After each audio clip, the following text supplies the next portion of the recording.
എൻ്റെ പേര് യോഹന്നാൻ എന്നാണ്. പേപ്പതി എഴുപ്പുറം ചാപ്പലിനടുത്താണ് എൻ്റെ വീട്. 6 വർഷമായി ഞാനിത് കൃഷി ചെയ്യണം. ആൾക്കാർ ഇവിടെ വന്ന് ഇതിൻ്റെ തണ്ടും പഴമൊക്കെ വാങ്ങാറുണ്ട്. കുഴപ്പമില്ല, എല്ലാവർക്കും ആർക്ക് വേണമെങ്കിലും, ഷുഗറുള്ള ആർക്ക് വേണമെങ്കിലും ഇത് കഴിക്കാവുന്നതാണ്. നല്ലൊരു പഴമാണിത്, ആർക്കും കഴിക്കാം. നല്ല ചുവന്നതാണ്. നമ്മൾ പുറത്തുനിന്ന് മേടിച്ച് കഴിക്കണേക്കാളും നല്ലതാണ്. ഇതിനകത്ത് രാസവളമൊന്നും ഞാൻ ചെയ്യണില്ല, ജൈവവളം മാത്രമാണ് ഇതിനകത്ത് ചെയ്യണത്. നേരത്തെ ഇത് കണ്ടപ്പോൾ ഞാൻ ലുലുവിൽ പോയപ്പോൾ അവിടെ നിന്നൊരു പഴം മേടിച്ചുകൊണ്ട് വന്നു. അത് മേടിച്ചുകൊണ്ട് വന്നിട്ട് ചുമ്മാ പച്ചവെള്ളത്തിൻ്റെ ടേസ്റ്റായിരുന്നു. അത് കഴിഞ്ഞ് ഞാൻ യൂട്യൂബിലൊക്കെ കണ്ട് നല്ലതാണെന്ന് പറഞ്ഞ് ഞാനത് ഒരു 20 എണ്ണം കൊണ്ടുവന്ന് ഒരു പോസ്റ്റിനകത്ത് എൻ്റെ വീടിൻ്റെ ഫ്രണ്ടിൽ ഫിറ്റ് ചെയ്തപ്പോൾ ആൾക്കാരെല്ലാവരും എന്നെ കളിയാക്കിയത് എന്ത് ചെയ്യണമാണ്, കള്ളിമുള്ളി കൊണ്ടുവന്ന് വെച്ചേക്കണമെന്ന് ചോദിച്ചു. കൊതി കിട്ടാണ്ടൊക്കെയാണോ എന്ന് ചോദിച്ചു. അത് കഴിഞ്ഞ് ഞാനിത് കൃഷി ചെയ്തു.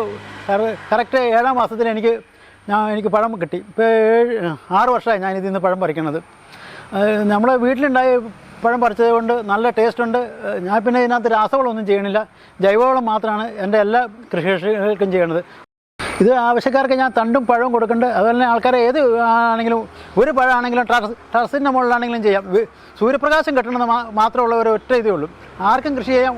ഒരു വീട്ടിലൊരു പഴം, ഒരു PVC പൈപ്പിലാണെങ്കിലും ഒരു 3 തണ്ട് നട്ടിട്ടുണ്ടെങ്കിൽ എങ്ങനെയായാലും ആ വീട്ടിലേക്ക് അവർക്ക് ആവശ്യത്തിന് കൊതിക്കാണ്ട് നല്ലൊരു പഴം പറിച്ച് തിന്നാം. ജൈവവളമാണ് ഇതിനകത്ത് ചെയ്യേണ്ടത്, അല്ലാണ്ട് രാസവളം ചെയ്താൽ ശരിയാവില്ല. ഞാൻ ജൈവവളം മാത്രമാണ്.